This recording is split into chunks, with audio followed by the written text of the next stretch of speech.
Friends, இப்போ நீங்கள் பார்க்கக்கூடியது பார்த்தீங்கன்னா AHUJA 100W ஆம்பிளிஃபையர். இது SSA100Mங்கிறது. இது என்ன கம்ப்ளைண்ட் நம்மக்கிட்ட வந்திருக்குதுன்னா, செட்டு ஆன் ஆகுது, ஆனால் பார்த்துக்கிட்டிங்கன்னா ஃபங்க்ஷன் ஆகலை. பவர் லைட் மட்டும் எரியுது. மற்றபடி எனக்கு வந்து ஆடியோ அந்த மாதிரி எதுவும் அவுட் வர மாட்டேங்குது. மீட்டர் செட்டப் லைட் இது எரியலன்னு சொல்லி வந்திருக்கு.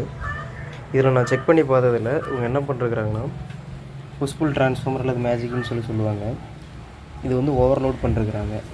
ஒன்று இது வந்து அவுட்புட்டில் எங்கேயாவது ஷார்ட் ஆகிருக்கணும். உங்களுக்கு பார்த்தா தெரியும். ஏதாவது ஷார்ட் இருக்கணும், பிள்ளைங்களாம் ஓவர்லோடு கொடுத்துருக்கணும். ஏதாவது அந்த ரீசன் தான் ஆகிருக்கணும். அதில் இங்கே இம்பேக்ட் ஆனதால் இங்கே என்ன இருக்குதுன்னா, டிரைவர் போர்டில் பார்த்திங்கன்னா ஒரு 18 வோல்ட் ரெகுலேட்டர் இருக்கும். இந்த இடத்துல உங்களுக்கு ப்ளேஸ் ஆகிருக்கும். நான் காட்டுறேன் பாருங்கள். 18 வோல்ட் ரெகுலேட்டர் இது. இதோட ஹீட் சிங் பார்த்துக்கிட்டிங்கன்னா இப்படி தான் அந்த இடத்துல இப்படி ப்ளேஸ் ஆகிருக்கும்.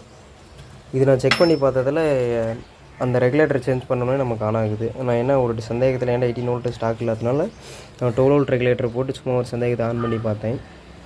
ஆன் பண்ணோடனே ஆம்ப் எல்லா செக்ஷனும் ஆன் ஆயிடுச்சு. ஆனால் 100% இதை நம்ம ஆன் பண்ண உடனே, இந்த கம்ப்ளைண்ட் அட்டன் பண்ண உடனே மறுபடியும் வேறு கம்ப்ளைண்ட் ஆகாது பாடுமாகிறது கொஞ்சம் டவுட்டு தான். இதுக்கு நான் வந்து 18 வோல்ட் ரெகுலேட்டர் போட்டு ஃபுல் டெஸ்டிங் எடுத்துகிட்டு, மற்றபடி இந்த டிரைவர் ட்ரான்ஸ்ஃபார்மர் லைட்டாக உங்களுக்கு தெரியும். இதை பார்த்தாவே ஓவர் ஹீட் ஆகிருக்கு. ஹீட்டாக அந்த வைண்டிங் மட்டுமே நமக்கு தனியாக அந்த பேப்பரை தாண்டி தெரியுது. இதை செக் பண்ணி பார்த்துட்டு பிரச்சனை இல்லை அப்படிங்கிற பட்சத்தில் கஸ்டமருக்கு நம்ம டெலிவரி கொடுத்துடலாம். இந்த வீடியோ இன்னொரு வகையில் நான் என்ன சொல்ல வரேன்னா, இப்போ ஆம்பு யூஸ் பண்ணுற கஸ்டமர், நீங்கள் இப்போ வந்து பார்த்துக்கிட்டிங்கன்னா அவுட்டர் லைன் எடுக்கல, மேஜிக் லைன், வோல்டேஜ் லைன் எடுப்பீங்க.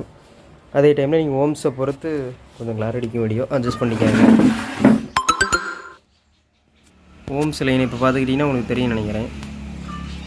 இந்த ஓம்ஸ் ரேட்டிங் பொறுத்த வரைக்கும் நீங்கள் யூஸ் பண்ணுற எந்த ஆம்பாகட்டும், ஓம்ஸ் ரேட்டிங் வந்து உங்களுக்கு நீங்கள் யூஸ் பண்ணுற ஆர்என்ஆர் அல்லது ஸ்பீக்கர் இதுவாகட்டும், இந்த ஓம்ஸ் ரேட்டிங் வந்து கரெக்டாக பார்த்து கொடுங்க. அதாவது நீங்கள் 4 ஓம்ஸ் தான் ஸ்பீக்கர் யூஸ் பண்ணுறீங்களா, இல்லை ஆர்என் வந்து 18 ஓம்ஸ் 16 ஓம்ஸ் என்ன யூஸ் பண்ணுறீங்களோ கரெக்டான லோடு கொடுத்து, இப்போ 2 ஆர்என் வந்து பேரல் பண்ணி கொடுக்குறேன் அல்லது 2 ஸ்பீக்கர் வந்து பேரல் பண்ணி கொடுக்குறேன் அப்படிங்கிற பட்சத்தில் நீங்கள் கொடுக்கக்கூடிய ஸ்பீக்கர் ஆகட்டும் எதாகட்டும் அதோட ஓம்ஸ் ரேட்டிங் மெயினாக பார்த்துக்காங்க. வாட்ஸ் ஓம்ஸ் ரேட்டிங் வந்து முடிஞ்சளவு, வாட்ஸுங்கிறத கூட ஒரு எமர்ஜென்சி கூட நீங்கள் அதிக வாட்ஸ் ஸ்பீக்கர் கூட போட்டு யூஸ் பண்ணலாம்.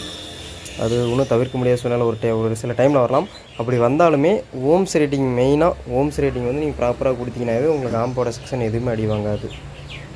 இப்போ நீங்கள் வந்து ஒரு 8 ஓம்ஸ் ஸ்பீக்கர் 2 பேரலல் பண்ணாக்கல உங்களுக்கு 4 ஓம்ஸாக வந்துடும். அப்போ நீங்கள் நம்ம 4 ஓம்ஸ் 8 ஓம்ஸ் ஸ்பீக்கர் தானேன்னு சொல்லி 8ல் கொடுக்கக்கூடாது. பேரலல் பண்ணால் நம்ம 4 ஓம்ஸில் கொடுக்கணும். அந்த மாதிரி நீங்கள் ஒரு கால்குலேஷன் கரெக்டாக போட்டு கரெக்டாக கொடுத்தீங்கன்னாவே எனக்கு தெரிஞ்ச வரைக்கும் எந்த ஆம்பிளையுமே, அதாவது பிஏ சிஸ்டம் பொறுத்த வரைக்கும் அதிகப்படியான சேதங்கள் வர வாய்ப்பே கிடையாது.